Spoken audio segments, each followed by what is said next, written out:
Bismillahirrahmanirrahim. Assalamualaikum warahmatullahi wabarakatuh. Alhamdulillahi rabbil alamin, alladzi ja'ala syahra Ramadan syahran mubarakan. Salatu wassalamu ala asyrafil anbiya'i wal mursalin wa ala alihi wa sahbihi ajmain, amma ba'd. Pemirsa yang insyaallah sama-sama dimuliakan dan dirahmati oleh Allah Subhanahu wa taala. Puji syukur kehadirat Allah Rabbul Alamin senantiasa kita panjatkan, terutama atas perkenannya mempertemukan kembali di bulan suci Ramadan, bulan yang penuh keberkahan, seraya menyampaikan selawat dan taslim atas junjungan Nabi Allah Muhammad sallallahu alaihi wasallam. Pemirsa yang dimuliakan oleh Allah Subhanahu wa taala, keberkahan bulan suci Ramadan antara lain karena Allah sengaja menghadirkan bulan suci Ramadan khususnya bagi kita hambanya umat manusia, karena pada mulanya manusia lahir dalam keadaan fitrah. Dalam sebuah hadis Rasulullah SAW pernah bersabda, kullu mauludin yuladu alal fitrah. Setiap anak yang lahir dalam keadaan fitrah.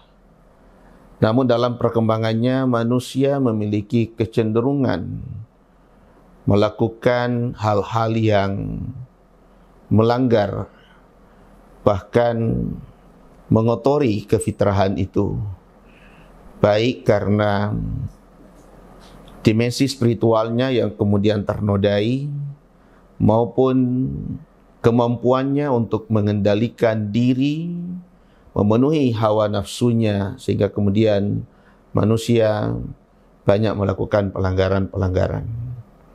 Kita bisa melihat antara lain bahwa kadang-kala manusia semakin dewasa semakin tidak jujur, semakin dewasa semakin susah memaafkan, dan seterusnya dan seterusnya.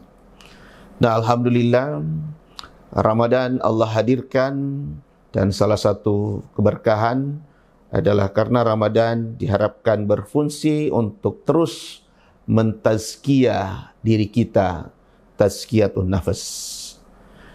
Tazkiyah diri itu bisa mencakup 3 dimensi, 3 aspek. Pertama, mentazkiyah aspek spiritualitas kita, kesadaran ketuhanan, karena memang kita tercipta dari Allah, itu fataran nasa alaiha, adalah memiliki dimensi ketuhanan. Dan karena itu Ramadan hadir memperkokoh keimanan kita, meningkatkan ketakwaan kita. Dan itu satu dimensi tazkiyatun nafas. Perlu ada mujahadah terhadap hati kita. Bagaimana hati yang memiliki kecenderungan bolak-balik, kadang menjadi baik, kadang menjadi buruk. Tetapi dengan Ramadan, terutama ibadah puasa yang kita lakukan, insya Allah itu kemudian kita akan istiqamah dalam keimanan kita. Itulah sebabnya saya kira seruan Allah terhadap orang berpuasa dalam rangka perintah puasa itu ditujukan dengan menggunakan diksi atau seruan, ya ayyuhalladzina amanu kutiba alaikumussyam kama kutiba alal ladzina min qablikum la'allakum tattaqun. Yang kedua, dimensi dalam rangka memenuhi atau mengendalikan kebutuhan-kebutuhan kita. Ada 2 kebutuhan sesungguhnya dalam diri manusia, ada yang bersifat kebutuhan fa'ali, ada yang berkaitan dengan kebutuhan yang bersifat non-fa'ali, ya. Manusia dalam rangka memenuhi keinginan-keinginannya kadangkala mengabaikan kehadiran saudara-saudara di sekitarnya.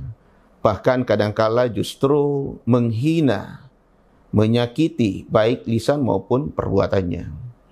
Maka dalam salah satu diskusi Rasulullah menyatakan asyamu junnatun. Puasa itu adalah sebuah benteng. Dan karena itu fala yarfus wala yajhal. Kita jangan kemudian mengeluarkan ucapan-ucapan tidak hanya yang kotor sebetulnya dia, tapi ucapan-ucapan yang bisa melukai hati saudara kita. Kemudian la yafsuk itu sebetulnya intinya adalah jangan melakukan sesuatu yang bisa menyakiti saudara kita.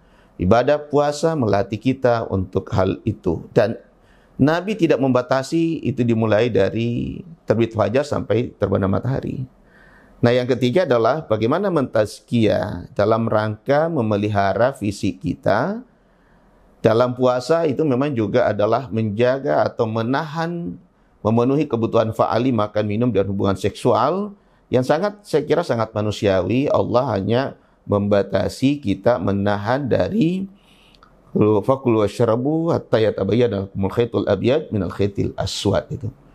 Yang kemudian ditafsirkan mulai dari terbit fajar sampai terbenam matahari. Itu artinya bahwa kita manusia ketika kita tidak mencoba untuk juga memenuhi kebutuhan fa'ali kita, kata dokter, maka makanan kita menjadi sampah, itu lebih banyak daripada sapunya. Tetapi ketika kita berpuasa, maka sampahnya lebih kecil dan sapunya lebih besar, maka tubuh kita juga menjadi semakin sehat. Maka doanya, semoga sehat walafiat. Mudah-mudahan bulan suci Ramadan ini kembali mentazkiyah diri kita, mentazkiyah untuk istiqamah dalam keimanan, mentazkiyah seluruh pengendalian perilaku kita maupun lisan dan perbuatan kita untuk senantiasa melakukan hal yang positif dan juga mentazkiyah fisik kita semoga semakin sehat walafiat. Demikian hadanallahu wa iyyakum, nasrun minallah wa fathun qarib. Wassalamualaikum warahmatullahi wabarakatuh.